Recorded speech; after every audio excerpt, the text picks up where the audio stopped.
let's get into this. Now, many people in the culture are intensely focused on rooting out problematic language and toxic messages. They insist that we must rename sports teams and objects in outer space and rebrand grocery items and ban books and censor films, all for the sake of protecting society from the harm that inappropriate words and ideas may cause.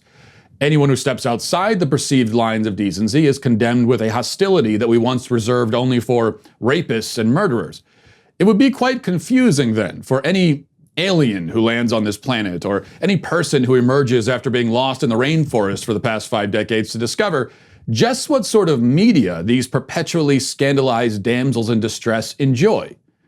Because the very same people who were so traumatized by a fast food CEO's comments that they boycotted his chicken restaurant for 8 years, and the very same people who have tearfully denounced offensive Disney costumes worn by children, and the very same people who are liable to break into convulsions of anger if you say something really provocative like men have penises, and the very same people who invented concepts like trigger warnings and safe spaces are the ones who will listen to, appreciate, and celebrate the most vulgar and degrading television shows, films, and songs made by some of the most loathsome and repulsive people this country has ever produced.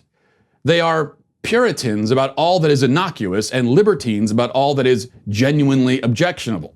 They have, in a word, everything backwards.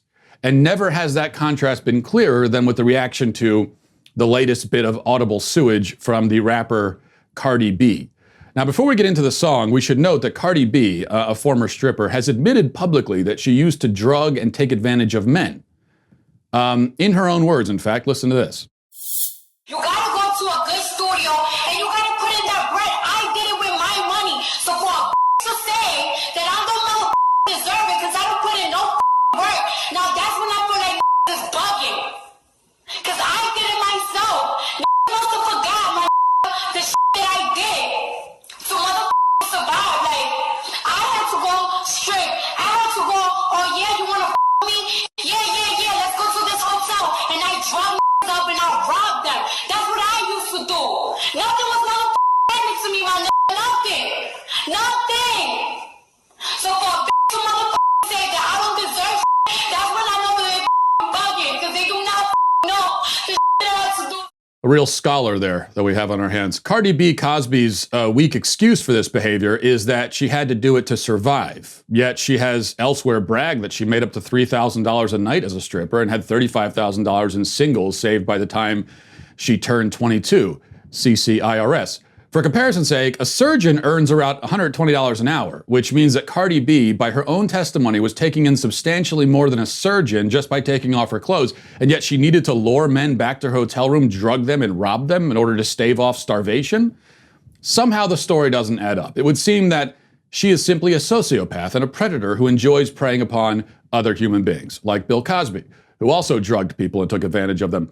But this fact does not seem to have troubled Reebok or Pepsi, who have both signed million-dollar endorsements with the confessed criminal. The cancel culture has ruined people's lives over edgy tweets they posted as teenagers, yet Cardi B Cosby's personal history involves drugging people and taking advantage of them, and she admits to it and brags about it and faces absolutely no consequence for it whatever. White privilege tends to manifest itself in rather unexpected ways these days, you might say. Now, Cardi's newest song, topping the charts in the US, the UK, across the world, is called WAP. It's an acronym that I can't spell out on the air, but which references female genitalia. In fact, I can't repeat any of the lyrics on the air, but suffice it to say that the song begins and ends with the refrain, "There's some whores in this house," and everything that happens in between would seem very much to confirm those declarations. The song wants to be extraordinarily vulgar, and it succeeds. It also wants to be shocking, but in that regard it fails. For an artist to be truly shocking, she must have wit and intelligence and vision. There is a severe scarcity of those qualities among any of the people involved in this song, so they're reduced to being merely obnoxious instead. The entire song is like something that someone might have scrawled in red ink on a bathroom stall. In fact, I think that a bathroom stall may have a writing credit on this song, but I can't be sure. The problem is less with the music itself or the video accompanying it than with the reaction to it. In saner times, if women were rolling around on the floor and screaming about their genitals for 3.5 minutes, we would just ignore them or perhaps refer them to a counselor who specializes in that particular form of mania. But we don't live in sane times, and so a song with a generic beat, mediocre production qualities, and semi-coherent lyrics encouraging women to make prostitutes of themselves is celebrated as, according to the New York Times, or the LA Times rather, a sex-positive triumph. And according to USA Today, an anthem of female fierceness.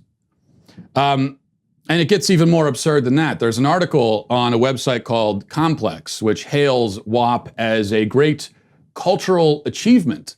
And it just goes into great detail talking about this work. It exclaims, in part, WAP is the epitome of female empowerment. Both Cardi and Megan, the other artist, use the term loosely on the track, are powerhouses of female sexuality, independence, and dominance. In a male-dominated genre that is often criticized for misogynistic wordplay towards women, the two rappers have never shied away from taking back the narrative of femininity in hip-hop. And during a time when black women have taken to social media to advocate for their protection and support while basking in their blackness, the music video couldn't be more timely. It continues on later, walking in the footsteps of iconic sex-positive female rappers like Trina, Lil' Kim, and Kaya, Cardi and Megan splash around in a pool of water, which we can assure you, which we can assume is symbolism for yup, and describe in detail what a night in bed with them might be like. Though through cocky, self-assured lyrics, the duo own their sexuality and shine light on other prominent sex symbols and female musicians. And then it continues on later. WAP is a prime example of progressive womanhood and modern femininity. The theme of women prioritizing pleasure and joy runs from start to finish. Liberation and power are showcased in lyrics, placing the track as the duo's most forward and compelling expression. Also, the song slaps. Okay. Many other articles have been written to inform us, predictably, that any criticism of this song is misogynistic and racist and all the other is and isms. And this is the real danger.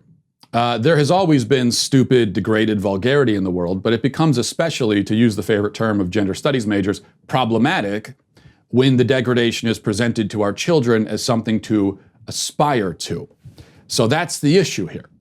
Self-debasement is not empowering.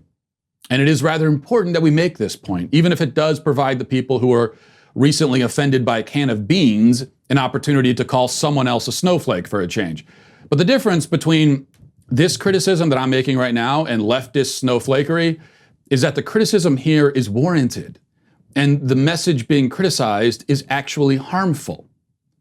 Young girls are being explicitly encouraged by this song and by so much else in pop culture to embrace their own objectification, to offer themselves up to be used by men who see them as nothing more than a masturbatory device. They're being told to choose emptiness over joy and to see stupidity and crassness as feminine. And the frauds who cheer this on and help to usher a generation of girls into a miserable life of whorishness and loneliness will soon revert back to decrying the objectification of the female form and pinning the blame for that on the patriarchy and other phantoms. The point here is that even the people actively promoting the objectification of women and the commodification of sexuality know very well that the harm that it causes, and will tell you that if you catch them on a day when they're pretending to care about it. Now, I want you to consider, just to further illustrate this, the words of a woman by the name of Suki Hana, who appeared in the WAP music video and later joined Cardi and the gang for a discussion promoted and broadcast by Apple Music. Here's what she had to say. Listen to this. I feel like being like sexual and shit, like I don't see nothing wrong with that because, baby, I got 3 kids. And I mean, I got these kids from and f***ing. At the end of the day, me being a hoe, like these people say, like, honestly, I liberate a lot of hoes.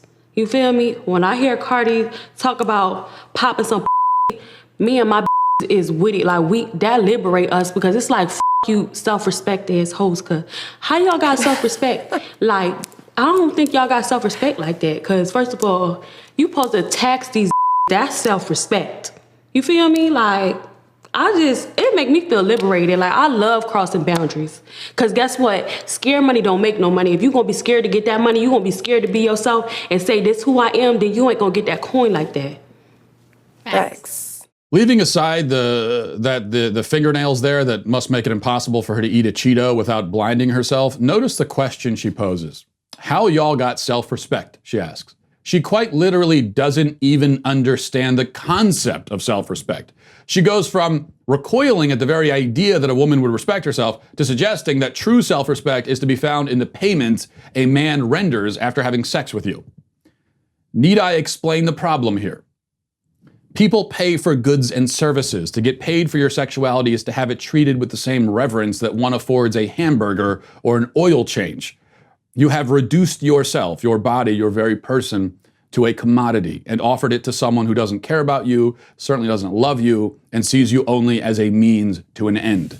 This is the diametric opposite of self-respect. Why do you think drug abuse and suicide are so common among prostitutes? Reducing yourself to the sum total of your body parts is not a path to a healthy life, or a long one, we should note. It is a road to disappointment and despair and death, where the fun, for whatever it's worth, is sure to dissipate when your physical beauty wears away, if not long before. This is the road that Cardi B, her fellow pop stars, and her insidious cheerleaders in the media would like your daughter to walk down. And as a man with 2 daughters, I have no shame or hesitation in saying to these forces, no, and go to hell. I'm sorry that you didn't have a father who loved you, but my daughters do, and so they're gonna know better. You can go wallow in your own filth and misery all you want. I will make sure that my girls do not follow you there. Well, I hope you enjoyed that clip from the Matt Walsh Show. If you did, go ahead and hit that subscribe button right down there so you can stay up to date on all of our future content.